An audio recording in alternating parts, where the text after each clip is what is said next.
Hello बच्चों, कैसे हैं आप सभी। उम्मीद करती हूँ आप सभी बहुत अच्छे से होंगे। कक्षा की शुरुआत करते हैं। आज का पाठ है हमारा इब्राहिम गारदी। बच्चों, ये कहानी है अध्ययन से पूर्व सन 1761 ईस्वी से सन 1947 ईस्वी तक। अहमद शाह अब्दाली। मुझे हिंदुस्तान का शासक बनना है। अंग्रेज शासक, यह सोने की चिड़िया को हम लूट कर इस पर शासन करेंगे। कहानी का मूल तत्व, मजहब नहीं सिखाता आपस में बैर रखना। प्रस्तुत कहानी में मराठों के सेनापति इब्राहिम गारदी की अपार देशभक्ति और राष्ट्रप्रेम का सजीव वर्णन किया गया है। अहमद शाह अब्दाली के सारे प्रलोभनों को अस्वीकार करते हुए इब्राहिम गारदी ने देश के प्रति सच्ची श्रद्धा और भक्ति के साथ अल्लाह कहते हुए प्राण त्याग दिए। सन 1761 ईस्वी में पानीपत के तीसरे युद्ध में अहमद शाह अब्दाली से मराठे हार गए। मराठों का सेनापति इब्राहिम गारदी बंदी हुआ। वह अंत तक लड़ता रहा और घायल हो जाने के कारण पकड़ लिया गया। इस युद्ध में अवध का नवाब शुजाउद्दौला अहमद शाह अब्दाली की ओर से लड़ रहा था। घायल इब्राहिम गारदी को शुजाउद्दौला के टीले में, जो अहमद शाह अब्दाली की छावनी के भीतर ही था, पकड़कर रख लिया गया। अहमद शाह अब्दाली को इब्राहिम के नाम से ही घृणा थी। इब्राहिम के पकड़े जाने और शुजाउद्दौला के शिविर में होने का समाचार उसको मिल गया था, इसलिए उसने इब्राहिम को अपने सामने पेश किए जाने के लिए शुजाउद्दौला के पास दूत भेजा। शुजाउद्दौला इब्राहिम गारदी की उपस्थिति से इनकार न कर सका। उसने अनुरोध किया, इब्राहिम काफी घायल हो गया है, अच्छा हो जाने पर पेश कर दूंगा। दूत ने अपने शाह का आदेश प्रकट किया, उसको हर हालत में इसी पर जाना होगा। शुजाउद्दौला का प्रतिवाद क्षीण पड़ गया। फिर भी उसने कहा, इब्राहिम मराठों के 10,000 सिपाहियों का सेनापति था। इस समय वह घायल हुआ पड़ा है, कम से कम इस वक्त तो उसे नहीं बुलाना चाहिए। दूत नहीं माना। उसको अहमद शाह अब्दाली का स्पष्ट आदेश था। शुजाउद्दौला को इस आदेश का पालन करना पड़ा। अहमद शाह के सामने इब्राहिम गारदी लाया गया। अहमद शाह ने पूछा, तुम मराठों की 10 पलटनों के जनरल थे? उसने उत्तर दिया, हाँ था।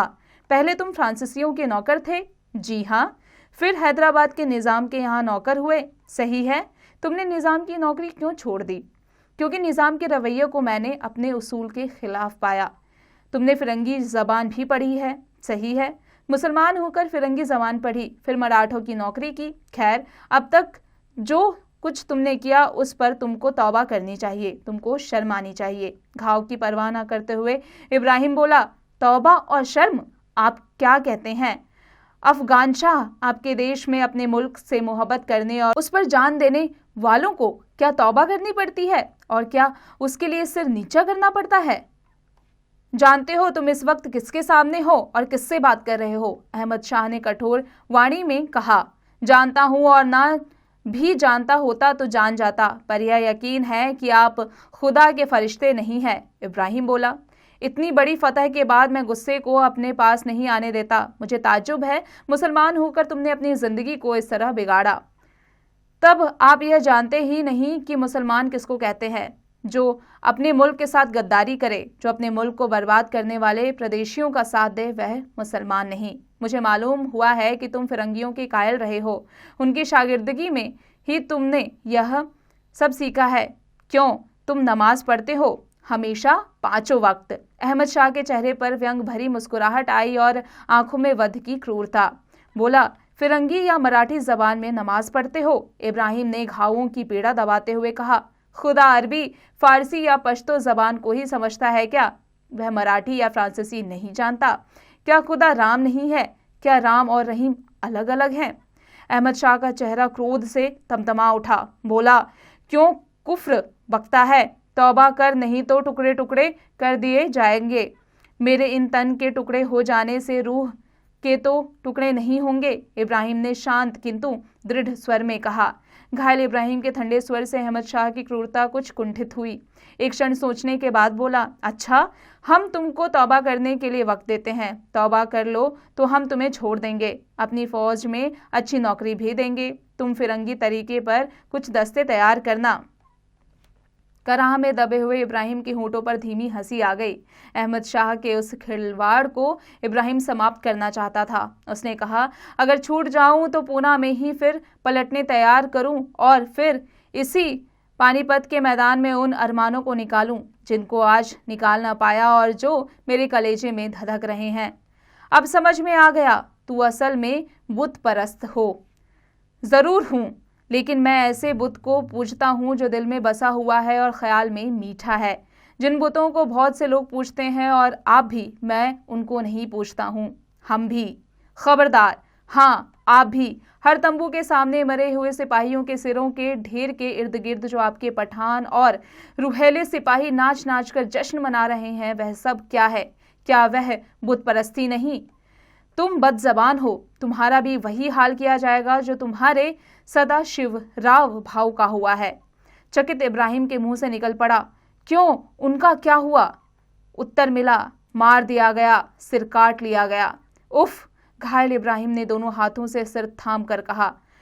अब्दाली को उनकी पीड़ा रुचिकर लगी। बोला, तुम लोगों का वह खूबसूरत छोकरा विश्वास सराव भी मारा गया। इब्राहिम की बुझती हुई आंखों के सामने और भी अंधेरा छा गया।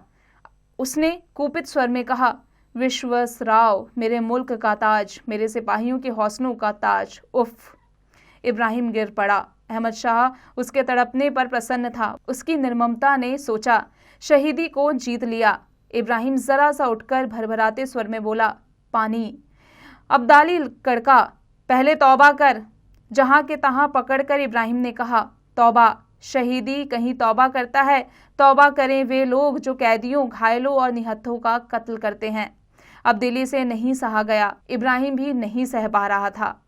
अब्दाली ने उसके टुकड़े टुकड़े करके वध करने की आज्ञा दी। एक अंग कटने पर इब्राहिम की चीख से निकला, मेरे ईमान पर पहली नियाज। दूसरे पर क्षीण स्वर में निकला, हम हिंदू मुसलमानों की मिट्टी से ऐसे सुरमा पैदा होंगे जो वहिशों और जालिमों का नामो निशान मिटा देंगे। अंत में मराठों के सेनापति इब्राहिम गारदी के मुंह से केवल एक शब्द निकला, अल्लाह, जिसको फरिश्तों के पंखों और इतिहास के पन्नों ने सावधानी के साथ छिपा लिया। बच्चों, इसे लिखा है वृंदावन लाल वर्मा ने। बच्चों, अब आ जाते हैं उच्चारण करें पर। दस्ता, फिरंगी, खिवाड़, अरमान, कायल, शहीदी, फरिश्ता, धधकना। बच्चों, अब आ जाते हैं इसके अभ्यास कार्य पर। बच्चों, अब आप इसका अभ्यास कार्य स्वयं कीजिएगा।